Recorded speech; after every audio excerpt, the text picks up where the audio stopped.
All right. Carnivore Soldier coming at you from Austin, Texas. And today we have another video in our podcast and video series called The Carnivore Way, in which we highlight YouTube content creators that are on the carnivore lifestyle. In this episode, we're talking to UK carnivore guy, Paul, all the way from the UK across the pond. And let me bring Paul and let him introduce himself real quick. Hey, good morning, Paul. Good morning. How are you doing? Great. Why don't you go ahead and do a quick introduction of yourself and just tell us who you are, where you're from, what do you do, and you can start into your carnivore story. Yeah, first of all, thanks a lot for having us on. Really do appreciate it. And I love the idea of getting carnivores' perspectives from different parts of the world. So great idea. Yeah, I'm Paul, as you said. I'm 46-year-old from the UK.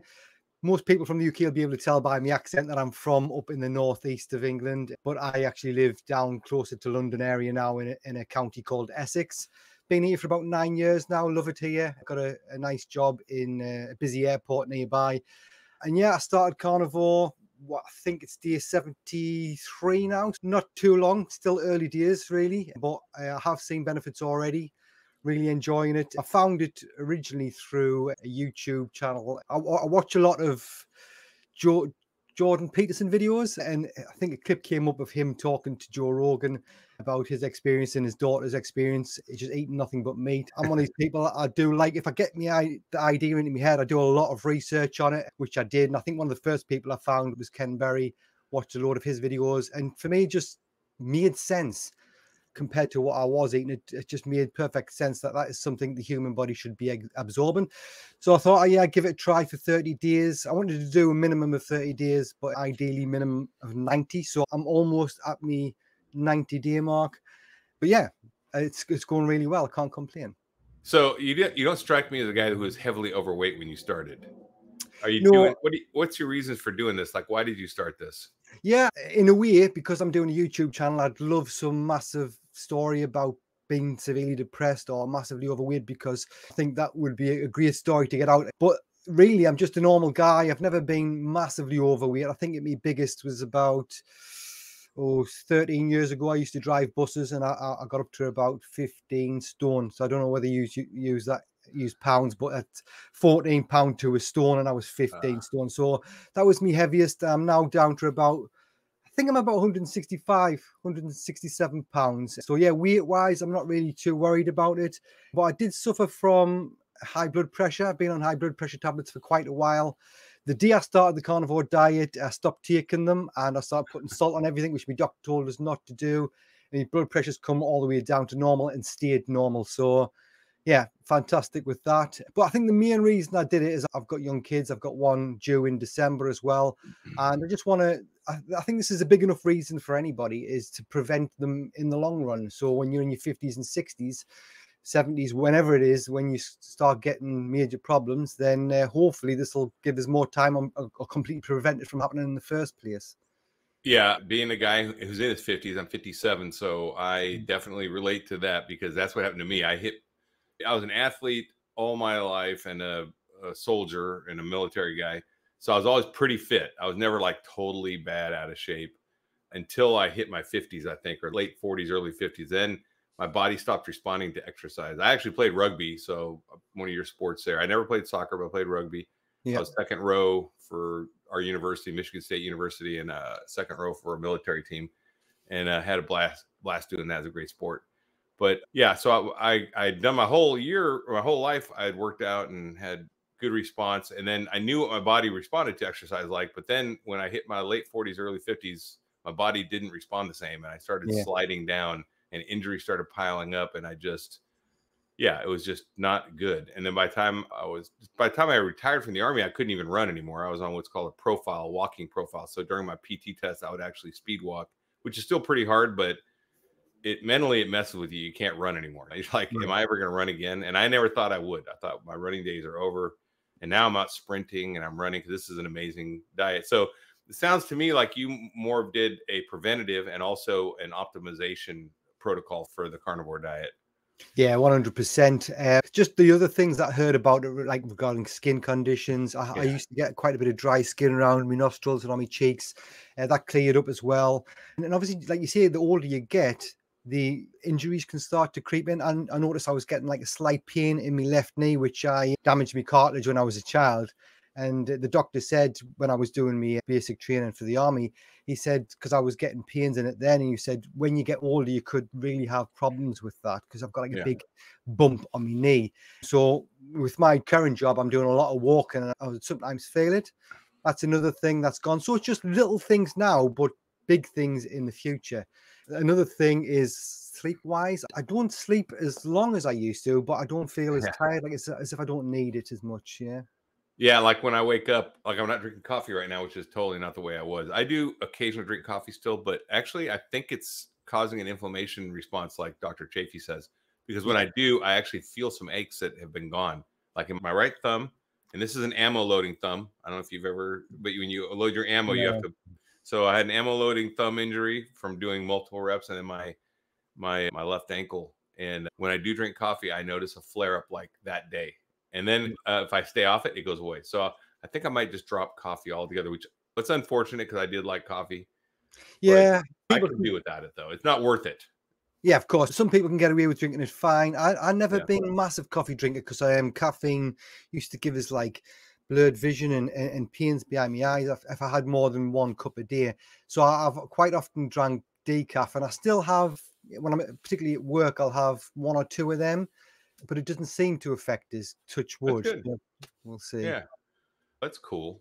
So yeah, so you probably now what you said the first video you saw is Jordan Peterson. I'm a Jordan Peterson follower too, which is interesting because I think a lot of people so people that follow Jordan Peterson are into critical thinking, right? Which Yeah. means they have an open mind. They can hear, they can be challenged, their ideas and their thought process can be challenged, and they're open to thinking a different way. And Yeah. that I think that's why a lot of people watch Joe Rogan and Jordan Peterson because they are those kind of guys, right? And I saw the Jordan Peterson and the Joe Rogan when he did his 30 days on it, when he had his vitiligo went away and he lost his weight in 30 days. And I was like, well, I know this guy doesn't BS anybody. He has no reason to. He's not making money. So he's just telling the truth. Yeah. And same with Jordan Peterson. He's not selling something, not selling his carnivore book or anything, right? He's just talking about his experience and his daughter. So I was like, wow. And Yeah. then I had actually used keto when I was active duty. And when I was training for a school, you had to do a PT test when you got to the school to show that you could physically do it. Like I was telling you about that warrant officer school earlier, we were off camera. You have to be able to pass a certain physical. So I would get ready for schools with with keto, and it worked to a degree. And just like every other diet I'd done, I was a guy who struggled with weight when he got in the late 40s. So I did several different diets. I did the keto, I did the intermittent fasting, alternate day fasting. I did all these things, and I fell off all of them. Initially, I always had great results on all of them. Every one of them, great results initially, but I couldn't stick to them. They were Yeah. just way too hard. This is the first way of eating I've ever done that's completely sustainable. And I started like you. I just said, hey, I'm going to do 30 days and see what this does and see if it's BS. But I'm going to do it all out. I'm not going to ease my way in. I'm just going to do it day one. Boom. Like you did, no meds or whatever. Boom. I'm in day one. Like Cortez when he burned his ships when his 600 soldiers got over to the New World. That's what I'm doing. There's no going back. We're going to do it. And it's either going to work or it's not, but it's not going to be because I didn't try. It's going to be because it's a scam or it's just going to work. And it worked. So then after 30 days, I'll do another 30 and evaluate. And then another 30 and evaluate. And after 90 days, I was like, all right, this is completely sustainable. And you're almost there. This is the best thing I've ever done. It has literally changed my life. And I can see it going forward where my mental clarity, in addition to the physical things, my mental clarity cleared up amazingly, which I didn't even know I had mental clarity issues. I really didn't. I thought I was operating I'm always been an optimistic person. So I thought I was operating pretty well, but it's night and day now that I'm on this. My attitude, my motivation level. I get up and I do dishes and I like it. And I never liked doing dishes. I actually enjoy doing stuff like that. Mowing the lawn, I enjoy it. It's weird. I didn't do that. Tell me about your physical and mental effects besides, I saw you talked about the pain going away and your sleep. Is there anything else physically? And then what has your mental change been like? Yeah, physically wise, I think I've noticed I don't do a lot of exercise, but when I have, I've started doing a little bit recently. And when I've done it in the past, just basic things like press ups, sit ups, just trying to build up my upper strength. And I've done it in the past, the next day or the day after, I felt aches, pains in my muscles. But on this diet, it's like there's nothing, there's no aches, There's no pains. I can feel like I can do more than I would have done when I was on a high carb, high sugar diet by a mile. So physically, yeah, that's and feeling more energetic in general. That's definitely changed. Mentally, I've always been quite good mentally. I don't believe I've ever struggled with anything too severe. Obviously, everybody gets times in their life what's a bit rough and you feel down. But mentally, I think a bit like you, when I'm at work, I've got a lot of work to do on the computer, meetings as well, things like that. And I just feel like I'm a bit more switched on, a bit more clear with what I've got to say, a little bit less stuttery. I do still do it sometimes. Sometimes when I'm making my YouTube videos, there's loads of edits, but I'm definitely better than I used to be. So overall, mentally and physically, it's a plus. Yeah, I used to talk about down days. So I would get days sometimes where I'd wake up and it'd be perfectly beautiful day out, and I'd just be down, and I don't know why. And I just wonder why. I was like, well, I guess I'm just down, and I don't get those anymore. Those little blues days are gone. I didn't have deep depression or anything, but I would have the days where I'd feel a little depressed, and I just don't have those anymore. I'll tell you what still does affect us a little bit. I don't know why. It's affected us my whole life. But when the winter's coming in the dark nights, Yeah, that I still get. It's not like a depressed, but I still get a little bit down that the light nights are going, the summer's going. I still feel that a little bit. yeah. That's maybe that has to do with the circadian rhythm. I don't know, Yeah. but yeah, I served on a submarine in the Navy, so I went to a place where there was no sun. Yeah. There's no blue sky, and the furthest thing you could focus on with your eyes was 100 feet. There's nothing beyond there. So when you got out of a submarine after being on for 60, 90 days, you couldn't focus on things far away for a while till your eyes readjusted because they had not been used. And it was always light where you worked and always dark where you slept. And we worked on 18-hour rotating shifts. So you did 6 hours on, 12 off, 6 on, 12 off. Well, that's not a 24-hour day. So one day you wake up and it's breakfast for morning. The next day you wake up, it's dinner for morning. And the next day you wake up, it might be lunch. It was all messed up. And yeah. Did they provide you with things like vitamin tablets for like lack of sunlight and things like that? They did not. We would either bring our own or we would have, and it was only the longest mission I did was 96 days. So it's still a long time, but we would have the sun lamps we'd bring in and use on ourselves sometimes to try to get some natural light. I don't know how effective they were, and I'm sure we were all vitamin D deficient. They did not give us any of that. It was crazy. And we smoked. We did everything bad on this is back in the 80s. We actually smoked on the submarine. Everyone did. I smoked Marlboro Reds. I smoked a couple packs a day. Back when I smoked, I quit after the Navy, but yeah, it was not a super healthy environment, I'm sure. Yeah, no, I know what it's like. I grew up sort of my prime years when I was 18, and that was in the early 90s. And even then, everybody, all my family and friends smoked, used to go to the pub 3 nights a week on the weekend, drink loads. I could easily smoke 40 cigarettes in a night. Oh yeah. It was just ridiculous. But Yeah. I've still got a bad habit. I still use my vape now and again. I can't seem to get quite off that. And I know that's not good for us in terms of the carnivore diet as well, but I'm doing what I can to get through. So. Yeah, you have to do bridges, right? So when I started the carnivore diet, I bridged I didn't do any sweeteners. So the big thing I think that made the difference of the carnivore diet was not eating any processed foods. Because I know in the keto diet there's a lot of artificial sweeteners. Cutting out all processed foods and all artificial sweeteners, just going to a whole food diet made the biggest difference for me. Because when I still had sweeteners in the keto diet, I would always get cravings. By 6 p.m. every night, I would start craving sweet stuff.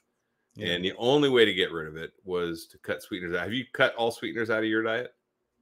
Well, pretty much. I have had a few lapses. I tell you, it's what you're saying there about sweetness. It is amazing. I was doing really well, and I was at work. I was doing a walk around with some of the bosses, and my mouth was drying up.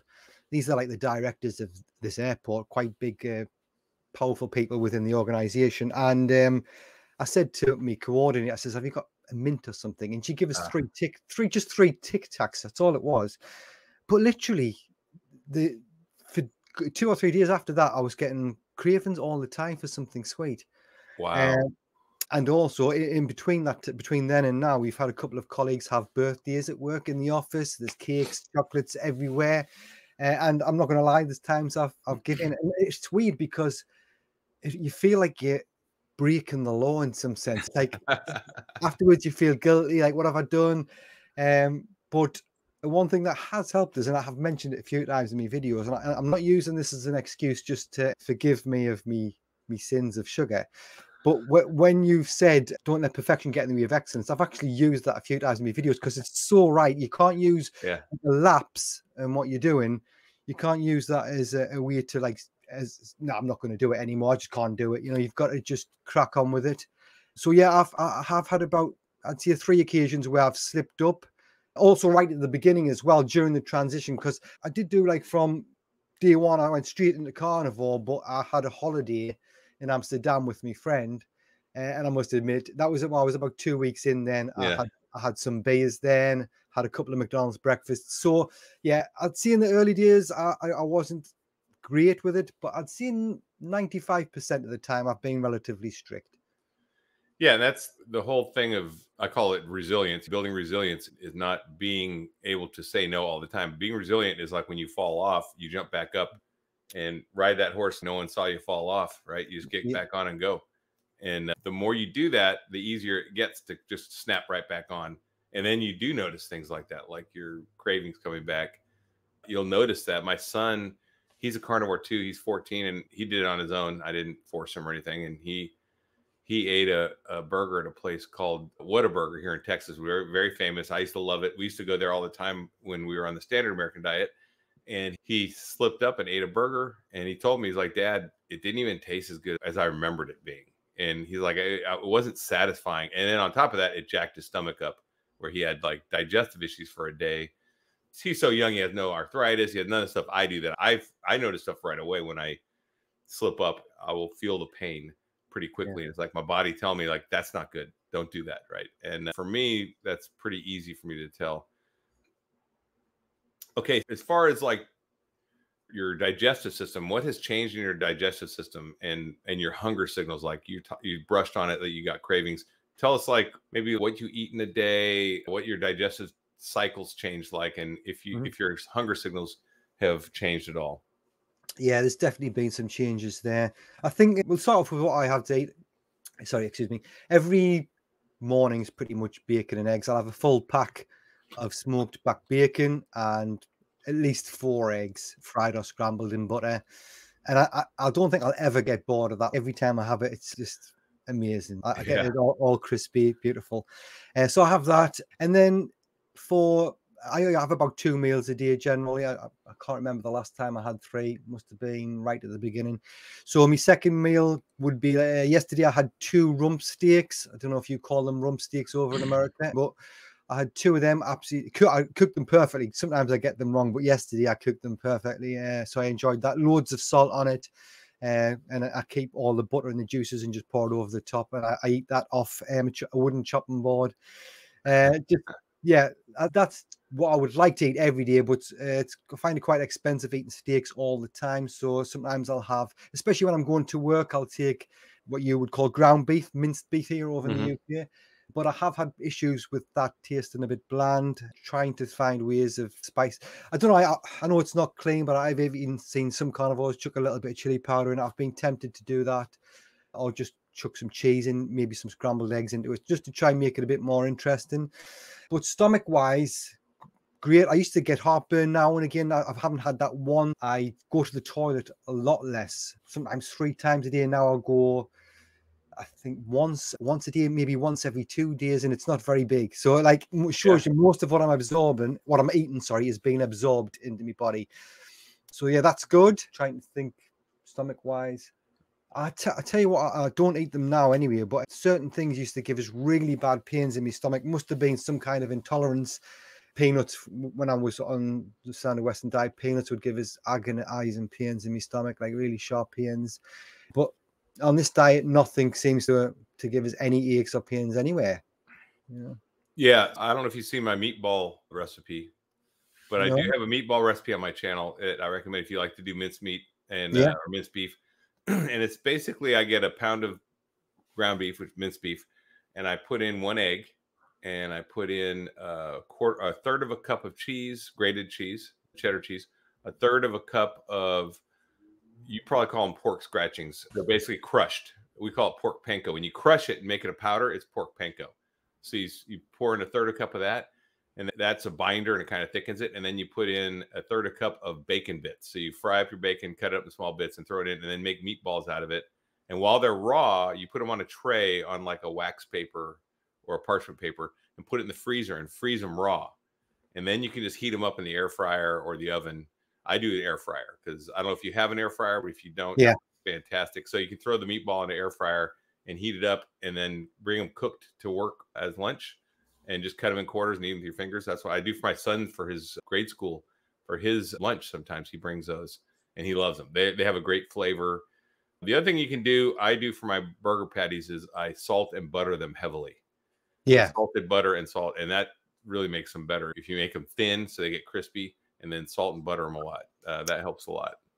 Yeah, I think I'm definitely going to try a few things out like that. There's a lot of comments on me latest video that I put out there, giving us suggestions about things I can do with the mince. So yeah, there's definitely ways I can improve that, because I do think on its own with just a bit of salt, it does get a bit bland.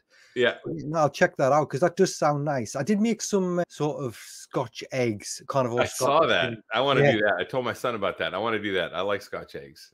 Yeah, it was really nice. It wasn't my idea. I was seeing somebody else do it. So yeah, it was really nice. When I was young, I bartended, and I bartended in a British style pub over here. They had Scotch eggs on the menu. I used to love eating those things. They were made with pork, I think, like Yeah. a pork breakfast pork sausage kind of thing wrapped around them. Very good. That's something I love. Yeah, so that's great. My digestive systems. Yeah, so I've had to actually relearn my hunger signals, because when I started, I think when I began, I started on 3 meals a day plus lots of snacks. And because I was emotionally snacking a lot, I work from home, so I would just snack all the time. And when the standard American diet, I was always hungry too, so I would always snack. And so I started out with bacon. I'd fry up a pound of bacon and put it in the fridge and snack on that during the day, and cheese. And then I would eat 3 meals a day. And then I gradually, after about 30 days, I went to 2 to 3 meals a day with less snacking. And then after another 30 days, I was on 1 or 2 meals a day and almost no snacking. And now I snack a couple times a day. It was usually like a bite of butter or something. It's all like pure fat. And then I will eat 1 or 2 times a day. So yeah, it's changed. I would say and then my hunger signals now, I can totally trust them. If I actually feel hungry, I'm hungry. It's not like an emotional snacking thing. I just need to go get some food. And if I don't feel hungry, I don't. And every now and then I will get an emotional snacking wave pass over me, I think. And then I'll just drink some water and delay for a few minutes and see if I'm still hungry after a few minutes. And if I'm not, it was just a passing phase. Yeah, I know. I have noticed my hunger signals definitely changed as well. I would get hungry. I used to have to eat every 4 or 5 hours when I was awake on a standard Western diet. It'd be quite like, that would be like a meal every 4 or 5 hours I'd have to have. So I'd have my breakfast, my lunch, my dinner, and I'd have a supper. So yeah, I think at first I found it harder to know when I was hungry. Like I didn't feel that hungry at all. I'd have me bacon and eggs in the morning, and then I would be like, I don't really feel like I should eat anything. But I get more because the videos that I'd seen had said eat as much as you can, as much fatty meat. Don't worry about portion size. So I just felt like I had to eat more. But now 2 meals, they're not even massive meals. I'm fine, and I think I try and get in about 16 hours fast if I can, between the last one and the first one. So yeah, it changes. It takes a bit getting used to, but yeah, I think I'm sorted now. I think the nutrient density of the food we're eating is so different that when you first go on it, you think, oh my gosh, this is going to be so expensive for me to be able to do this. But then you start eating so much less food, and you're not buying ingredients. You're not buying all these sides. You're not throwing food away. I barely generate trash now. My trash is, you're single like me probably, right? I assume by the way. No, yeah. Well, it's a complicated one. I've got a partner that I live with, but we're not together anymore. So we're here looking after the kids. She's got one, like I say, due in December as well. But we're not. It's a bit of a complicated situation, but yeah. But you're carnivore alone? Yes, I'm carnivore alone. Me sort of ex-partner, she is standard Western diet. Even my daughter, she's 2.5. She eats a lot of rubbish, and I hate saying it, but yeah, it's difficult. She's a very fussy eater. I've mentioned this before, one of my videos before as well. I'd love to get her into a more animal-based diet. But yeah, there's chocolate everywhere in the house. There's crisps, snacks, everything that I used to eat everywhere. That can't be easy. No, it's not. I do find it. What's the most difficult thing is like knowing that if they could switch over, it would improve their lives so much. But you can't. One thing I've noticed is you can't like push it onto people too much. They just want. They need to be ready to accept it, and not everybody's got that in them yet. Yeah, you have to have a why, and the why has to be big. It can't just be I want to lose weight for a wedding, or I want to lose 15 pounds to go to the beach or whatever. It can't be like that. It has to be significant enough that you're going to change your life, because it's a pretty radical change. But when you do it, you don't have to guess whether it's working. It's pretty immediate, right? I mean, Yeah, I noticed in the first 2 weeks, wow, things are changing fast, yeah, and I was losing weight rapidly. My mental acuity was better.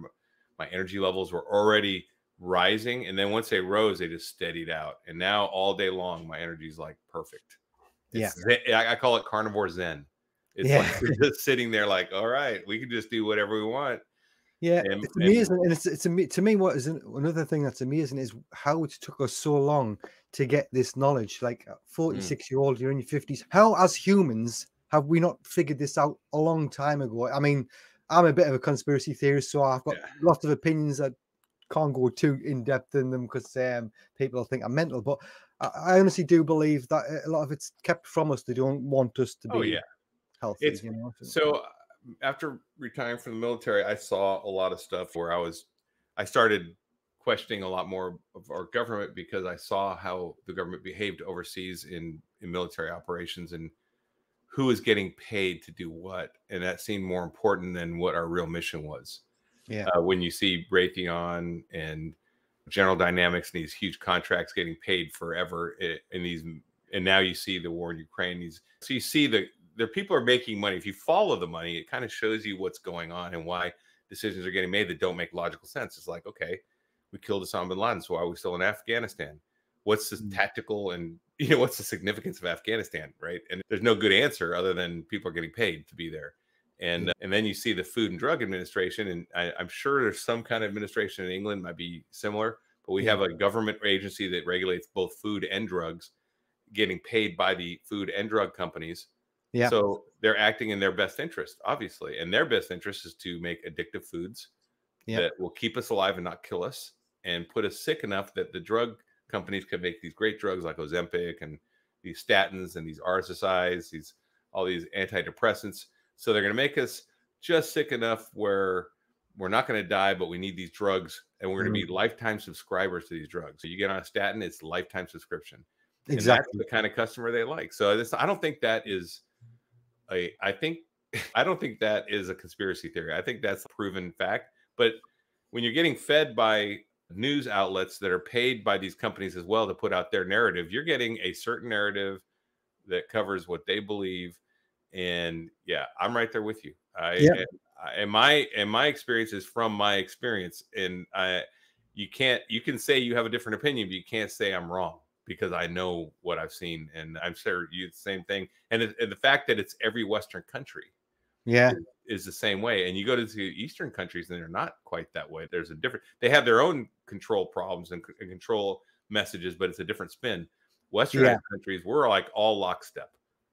yeah, and everything's in place for us as well from being kids. So you've got your birthdays, we're eating lots of cakes, chocolates, and sweets. You've got your Christmas, you've got your Halloween, you've got Easter, chocolate eggs everywhere. Like it's a constant feed of sugar. Hmm. That's where the money is, the sugar and the pharmaceuticals. So the two combined, working together, they've got that much money. They can pay governments to say whatever they want. They can pay. I know Dr. Shafi's mentioned it before about Harvard professors being paid to say this and say that, and I do believe that's all part of it. One Yeah, 100%. there's I don't know if you've seen it. I have a documentary playlist where I do movie reviews for documentaries that are available on YouTube for free and on Tubi, which is an app. I don't know if they're available in Europe.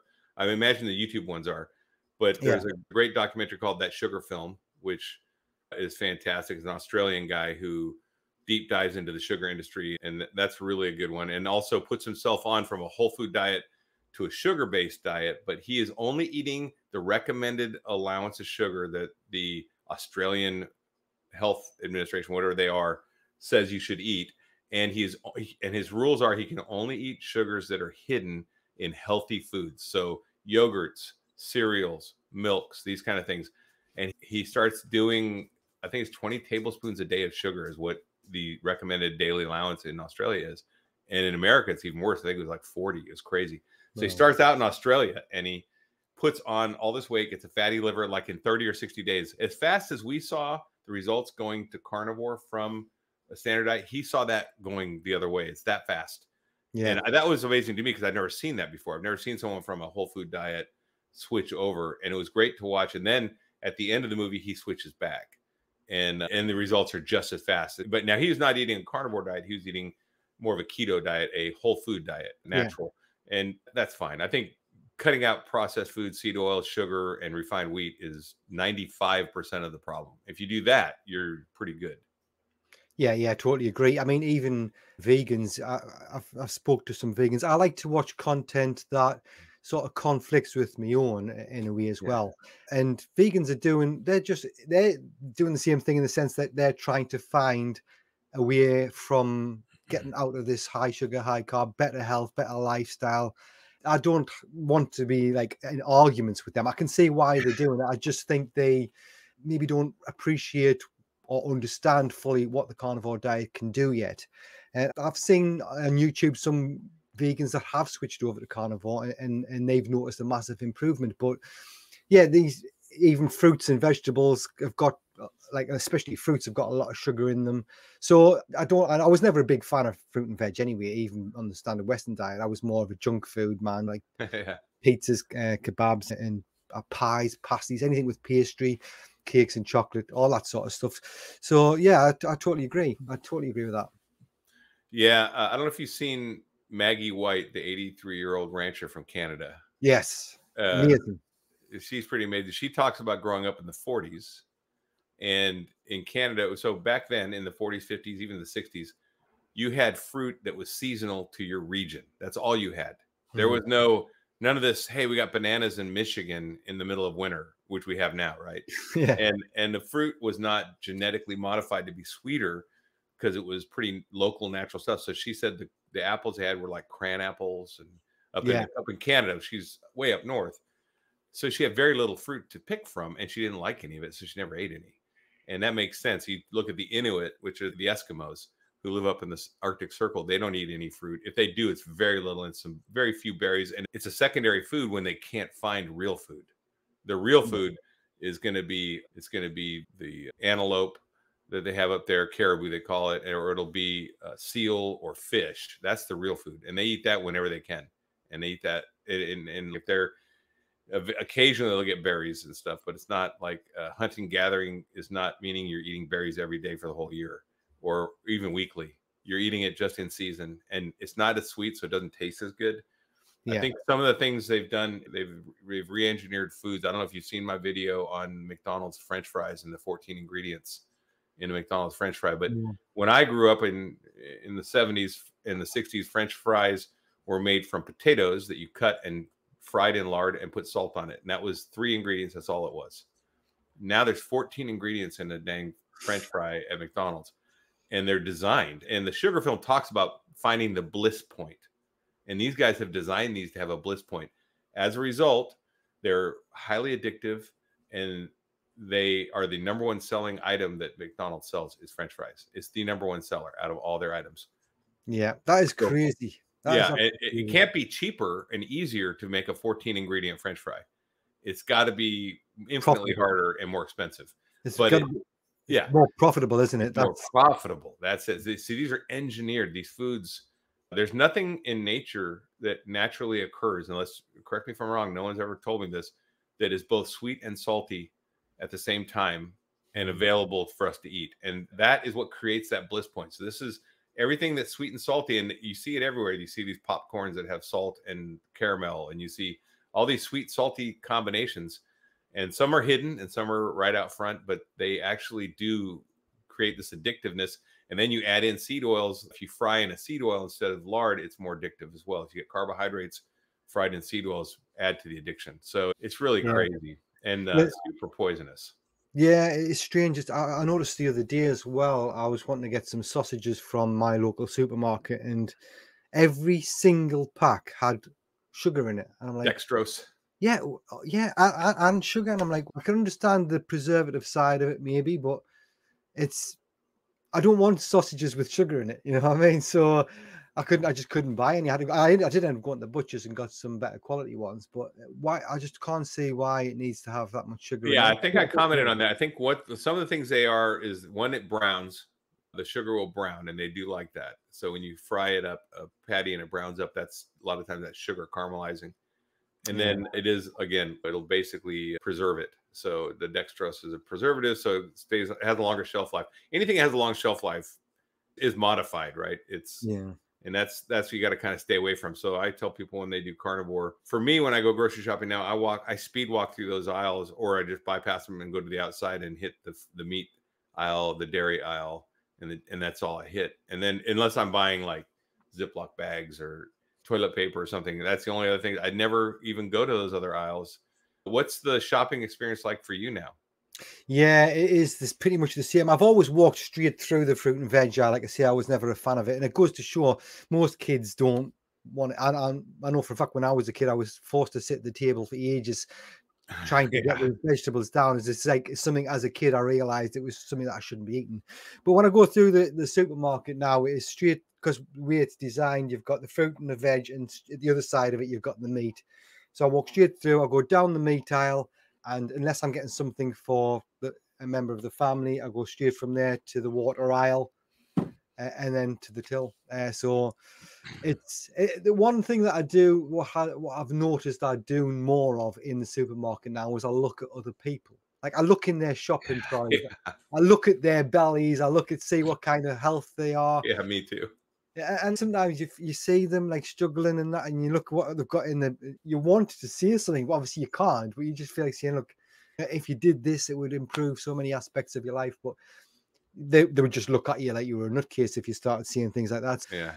Yeah, that's one of the things I've noticed, but I do find it much more enjoyable experience. I'm in, out, a couple of bags worth, and that's it. Yeah, me too. I'm always we have the express checkout that's 15 items or less. I'm always there, or the self checkout, because I Yeah, always have 10 to 15 items. I never have a full basket like I used to have.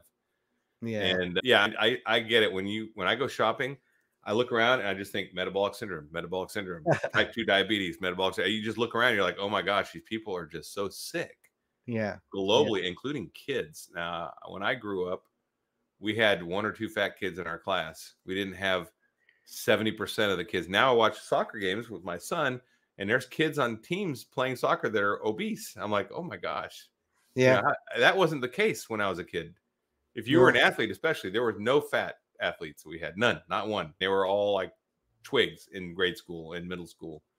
yeah, I think it's a combination of two things. I think obviously the diet is a massive, probably the biggest part. But not only that, when we were kids, we weren't in the house on computer games for hours on end. We were out, I was jumping over streams, making Oh swing yeah, bridges, out on my bikes. I was just active all the time doing something. And you don't see that as much, anywhere near as much these days in this country, especially. I know there's a lot of, I used to be out in the streets when I was like 5, 6 year old with me friends, no adults about. Me mum was just like, stay within shouting distance. And then once it got dark, I would come in. I know you've got the aspect of worrying about kids being abducted and yeah, paedophiles and all that sort of stuff now, which seems to be more prolific. But I don't know if it is more prolific or we just know more about it these days. I don't yeah. know. So there's that the lack of exercise and the food combined is making so many obese kids all over the world, especially the Western world, I think. It's a shame because if they're like that now, what are they going to be like when they get to the 40s, 50s, and 60s if they get there? Yeah, you see these doctors talking about having kids with type 2 diabetes, which Mm. never was unheard of, right? Unheard of. And Yeah. even young adults with type 2 diabetes. It's crazy. If someone tells you have type 2 diabetes, and then of course their answer is just shoot yourself up with insulin, because that's what the drug companies teach doctors now, because they basically run the medical schools. It's ridiculous. Is wow, Mm. that's the answer. So we're going to treat symptoms forever and never cure the problem. And that's what my issue is. Is when my mother was alive, she was on antidepressants, and I'm like, okay. When she told me she was on them, I'm like, okay, so what's the plan? What's the condition they're going to correct to get you off these? And there was none. This Mhm. was a lifetime. You're going to be on antidepressants the rest of your life. That is not medicine. That is Yeah. treating a symptom forever. and never correcting the issue, because you weren't depressed before you started them. So you got depressed. So what caused that? And let's fix that. Of course, I really believe that, I don't know if you saw my post recently, but the post I put up about low cholesterol and brain function and suicide and depression and mental health. But there's a clear correlation, and we know correlation doesn't mean causation, but when you have enough data points, you start getting a theory. And the NIH here in America, National Institute of Health, has published these reports from the 90s pointing to low cholesterol in our system causing people having mental and cognitive dysfunction. And that's the thing I point to when we jump on carnivore. You start adding all this fat to our diet, all of a sudden brain function is one of the first things that happens, like right away. It's like a light switch going on. So to me, in my personal experience, I'm thinking, I know it's anecdotal, but man, that makes a huge difference. And if we could help people turn the corner on their mental health and then get things squared, just think about our whole society. If we were all firing on all cylinders like this and less violent, because they proved that people that committed suicide in a violent act rather than a passive act like taking drugs, people that shoot themselves or jump off bridges or whatever, they have overwhelmingly low cholesterol, which is very interesting, right? Yeah. That's not epidemiological. That's a physical data point. So it's not someone's opinion. It's just the way it is. And that kind of tells you a lot. So I think that switching this diet, a lot of things point to this diet to being the answer for a better society, a better life for individuals. It's so hard to see.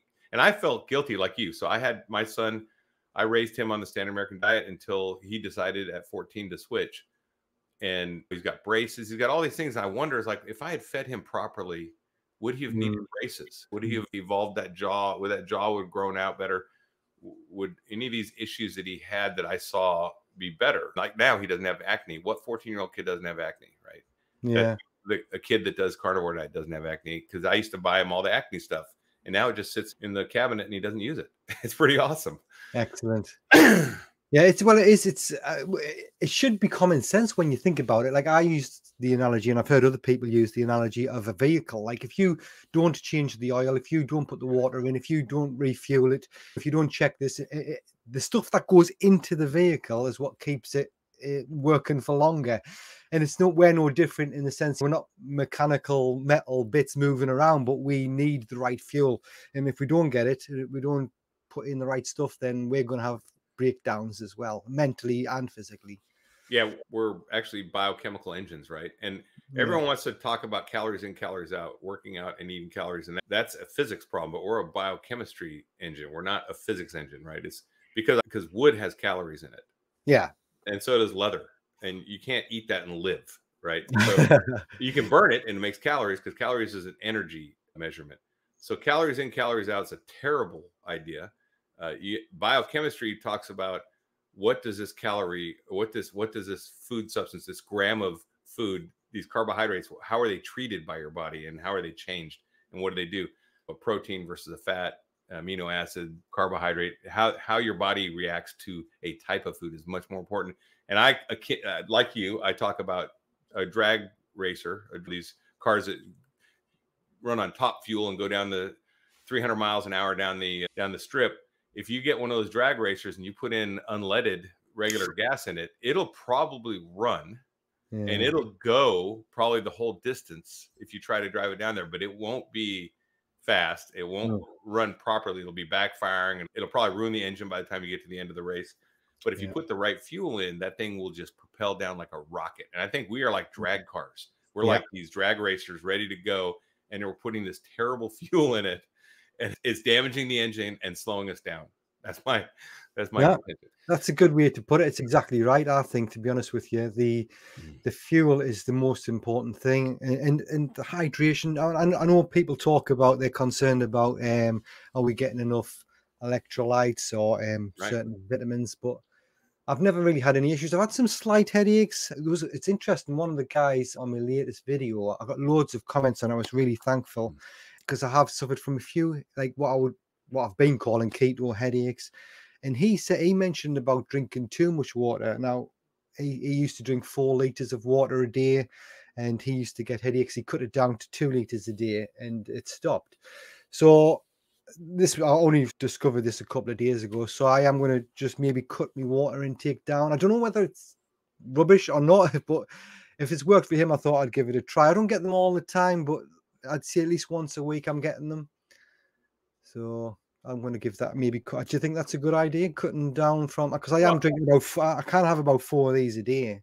yeah, you could taper it back. You don't have to cut in half. You could just like taper it back, say I'm going to drop to 3 a day and see what it does. Yeah, It's not going to hurt. Like you said, this is an N=1 experiment, right? Your own body's yeah, different than mine.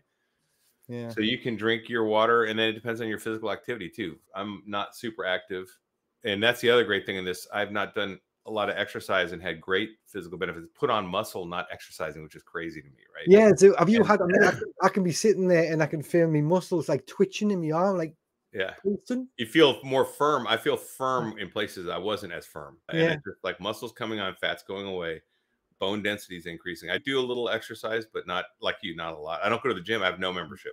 Most no, of my exercise, most of it is walking, and I yeah, do get some steps in. But yeah, it's pretty crazy. It's a life-changing thing. It really has completely changed my life and probably changed the trajectory of my life. Let's go into your YouTube channel a little bit. Let's talk about that. Why would you start a YouTube channel? Have you always wanted to be a YouTuber? yeah. It's something I've been interested in for a long time. I've had a few channels, to be honest with you, over the years. I created the first one was just a little, was all different pranks and silly skits and stuff like that. I did that when I was oh, early 20s. It did all right. I got partnership with YouTube at the time. I think it's the channel's still there, but the videos on it. I think I got about 1,600 subscribers on it. So I did that for a little while, and then I created a soccer Yeah. YouTube channel. I got that up to about 4,500, 5,000 subscribers, but that was just taking up so much time because I couldn't. With a sports YouTube channel, you have to constantly be looking at what's happening, going to the games if you can get to the games thing. And I live so far away from the team that I support, it just became too much. So I handed that over to one of the colleagues that was working on it with us. So I did that, and then I just had a little break from it. And then when I started Carnivore, I thought it would be the ideal way to, even if nobody watched it, it was a good way to document my own journey on it, a bit like a video diary. I could look back and think about what did I do in the early days on week 1, week 2, week 3. And obviously, if you get subscribers, it's a bonus. I don't think anybody would want to create a YouTube channel Yeah. and not have people watch it unless it purely is just for yourself and you could have them all as private. No, I do. I'm happy with the YouTube channel. I created it I think it was around the 20th of August. I've got about 350 something subscribers. But what's good is the views are getting 3 times. I'm getting 3 times, sometimes 4 times the views compared to the subscribers. So that's always a good gauge of how good the content is, I believe. I would love them all, every single one to subscribe. I think getting the message out is the most important thing. And I think that's the biggest reason a lot of YouTubers will do it, is to spread it out as so everybody can benefit from this way of life. You know what I mean? We can tell your parents. I've spoken to my parents, my brothers, my sisters, my sister-in-law about it. My sister-in-law has done it. She did it for about 6 weeks and she lost over a stone. She was for that reason that you mentioned earlier on. She was going on a holiday, so she wanted to Yeah. lose weight. But since then, she's come back and she says she wants to keep doing it.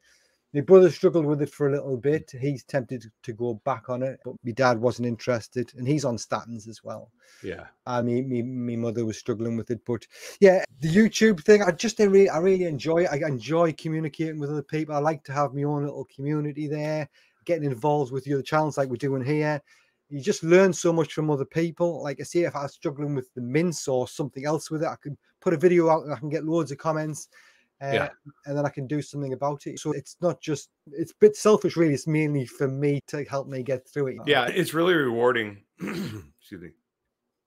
It's really rewarding when people jump on and they thank you, and it's like humbling. I was just doing it to get the message out because I had made I talked to my neighbors and my friends, and a lot of them had gone carnivore, and then they changed their lives, and then they started telling other people that I didn't even know and changing those lives. And I thought, wow, that's a cool ripple effect. I wonder if a YouTube channel would make it better. And I wish I had started on week 1 like you did, or the beginning of my carnivore journey. I started carnivore on March 22nd and didn't start a YouTube channel until August 7th. Yeah. So it was I was well underway. But what it did allow me to do was, even though I wasn't good at being on YouTube, because I was, my first videos are pretty stiff before I relaxed in front of the camera and got used to speaking to nobody. It's a weird thing, but once you get going, I had the experience of being a pretty experienced carnivore and seeing real results for extended time, that I could speak from a position of, okay, this works, and I could be an authority on it because I've done it and I've Yeah. seen neighbors and other people do it. So it's an easy way to, I do love having a YouTube channel, and my favorite part of the day is either doing interviews like this where I get to talk to other carnivores and we can share experiences, or it's answering messages, which I try to answer every message and email I get. I know at one point I won't be able to, but for now I'm doing every one of them. I read them all, I Yeah. try to answer them, and I enjoy connecting with people. Yeah. And to me, it reminds me of when I was a platoon leader and I had my soldiers, and in my group, I call them my platoon members. I say, hey, welcome to the platoon, because I feel like I've got a great connection with them. We're all in the military. We have a brotherhood. You did some training, you understand, because when you're with other people that go through that same thing, you develop a brotherhood because you're going through the same, we call it embracing the suck. You're going through the same hardship together and Mm. paying the same price together, taking the same risks together. And in this diet, you pay the same price together. So even though your experience is a little different than mine, but Yeah. we've gone through enough of the same things that we can respect each other as, hey, this guy's a carnivore. He knows, he gets it, right? He knows what this is all about. Yeah. Yeah, there is this sort of connection, even when you just first time you speak to someone. Like, this is the first time I spoke to you. There's the Yeah. connection of we're both going through the same thing, and that is another reason why I wanted to do YouTube channel, because when I started researching this, it seemed to be Mm. all in America. There was very little content I could find over here, and I wanted to build it over here. I wanted to try and build the UK community a little bit more, because it just seems the Americans are, I don't know whether it's just because that's what I'm watching. I don't know. You can tell me if it's still a rare thing over there or not, but it seems very rare over here. Like, a lot of people will think, if I tell them I'm on the carnivore diet, they'll say, oh, you mean like the Atkins diet or a low carb diet?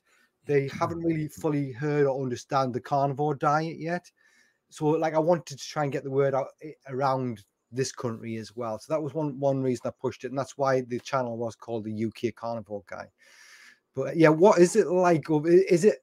Can you see it growing quickly as at Yeah. the moment? Yeah. It's going to the point where now, when I'm single, so I've gone on dates and stuff, and I've said, yeah, I only eat meat, and they go, oh, like a carnivore diet, so they know, and they're not on it, and I know, or I tell them I'm a carnivore, and they get that, okay, that means you just eat meat. So a lot of people just know what that is now, which it's, at least in my age group, it's not totally, not everyone gets it, but Mhm. there's definitely more people, and I think it has to do with YouTube's algorithm, because YouTube will advertise to Americans because we are the biggest market of Yeah. average. So when there's a paid for advertisement, it's going to get marketed to us first, and then the UK, Australia, Germany, these, Yeah. the places that are big markets, right? Europe in general. But so I think that's why you see more Americans, and then because of that, we have more content creators, so we get exposed to it more. I think because we're the biggest advertising market. So I don't know about you, but when I first saw, I didn't see Jordan Peterson first. I'm a Jeep driver. I go off roading in my Jeep and I enjoy it. And I was looking how to put a part on my Jeep, and I saw this Dante Ferrigno video pop up. And I was 280 pounds, feeling miserable. And every other diet I've done from YouTube. I've basically learned about it and tried it. And I thought, well, I've done everything else. This looks like it worked for him. So I watched the video, and I don't know if you've seen his, but Ferrigno Freedom, he did lion diet for 236 days, I think. Yeah. So I watched him, and I was like, wow, that's transformative. And then but I thought, well, that's like a 4-year-old video. So obviously he's back, he's done. That was it. That was a one-time shot. And I looked at a recent video, and he actually looked better than he Yeah. did when he started. And I was like, wow. And this is years later. So I thought, and the other thing is, the guy's not a nutritionist. He's not selling a program. And I Mhm. was like, okay, so I'm going to look into this.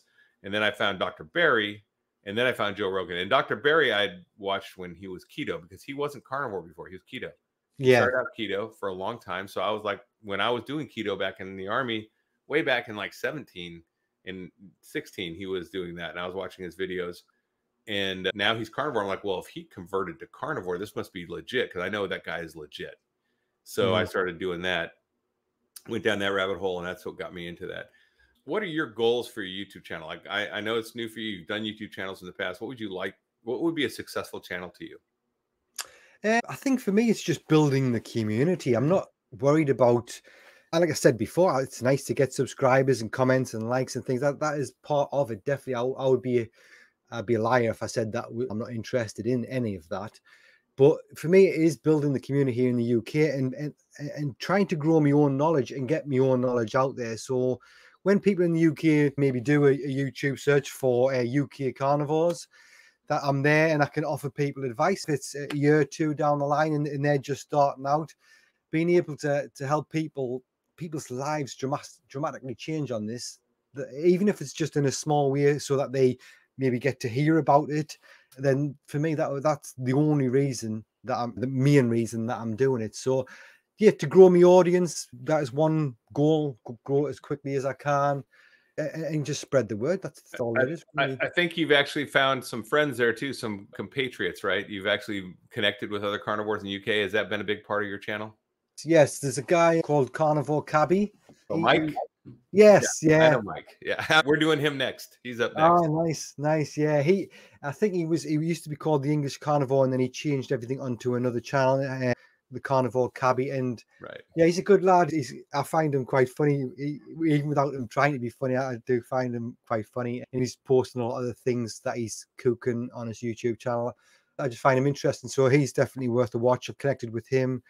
And I've watched a lot of other YouTubers in the UK, but not really connected. I started talking to, just briefly via comments on YouTube, is he Kent Carnivore, I think he's called. Oh, okay. I haven't talked to him Um, yet.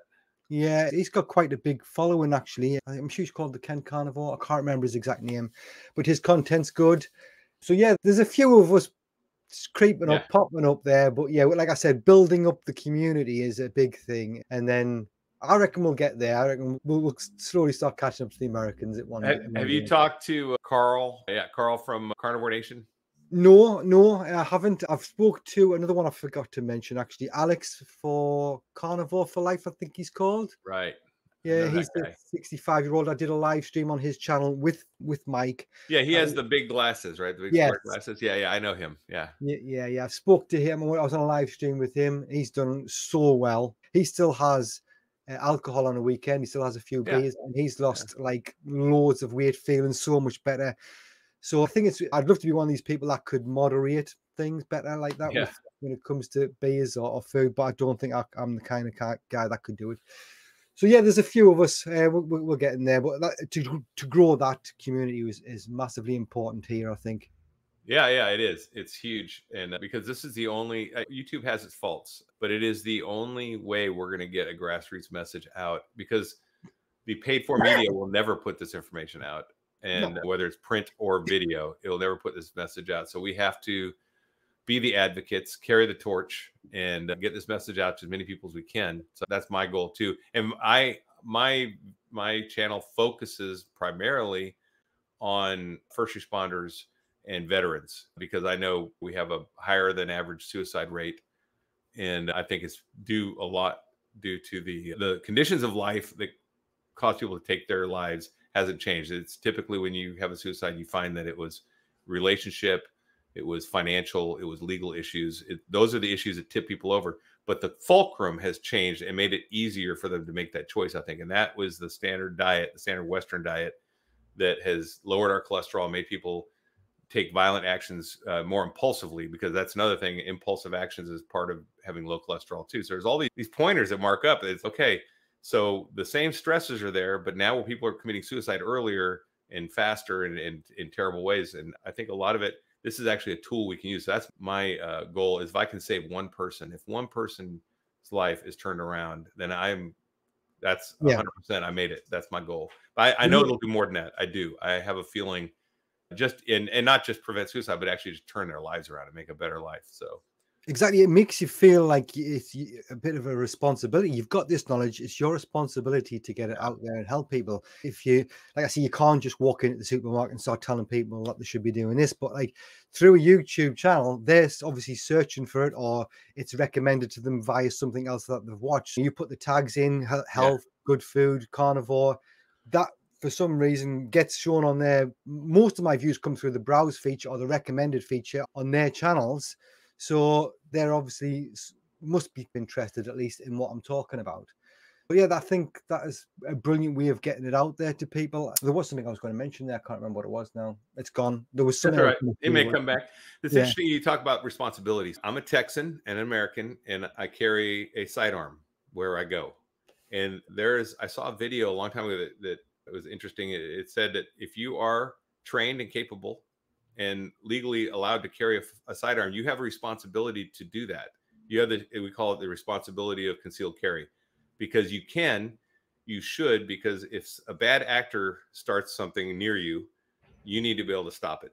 And if you dial 911, they may take 20 minutes to get there. It's all over by the time they get there. And I know I worked in law enforcement, and the number of crimes that are intervened while they're going on by police is very low, especially violent crimes, home invasions, rapes. This is all it's usually after the fact you get there and collect evidence and there is a responsibility to being educated and trained. And I think that carries over, not just to like in Texas where I carry a gun, but it goes into carnivore. Like, we are the trained people that have actually applied it and know what we're talking about.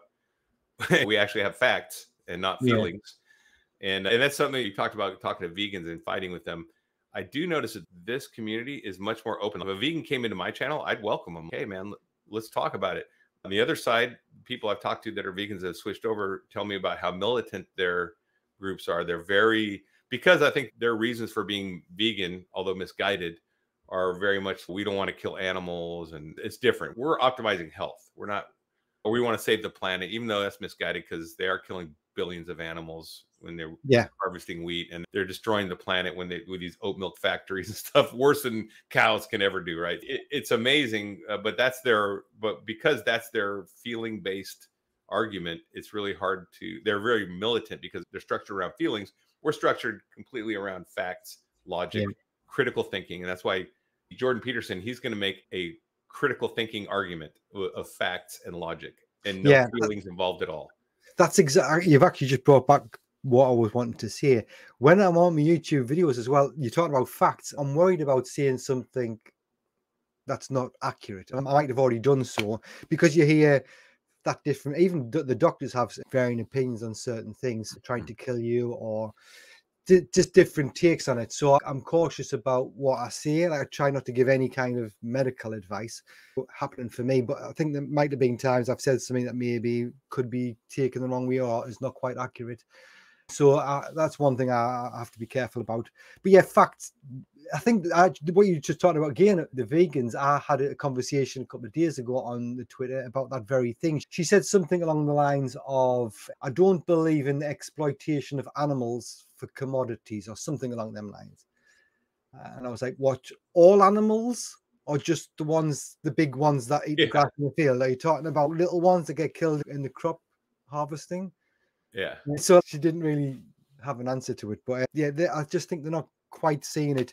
I know there's a lot of them a lot of these vegans are also into the environmental issues, that cows farting and things, which I don't really believe has any impact whatsoever. No, it's a false narrative. So when we came to the New World here in America, there were 160 million buffalo roaming the plains, right?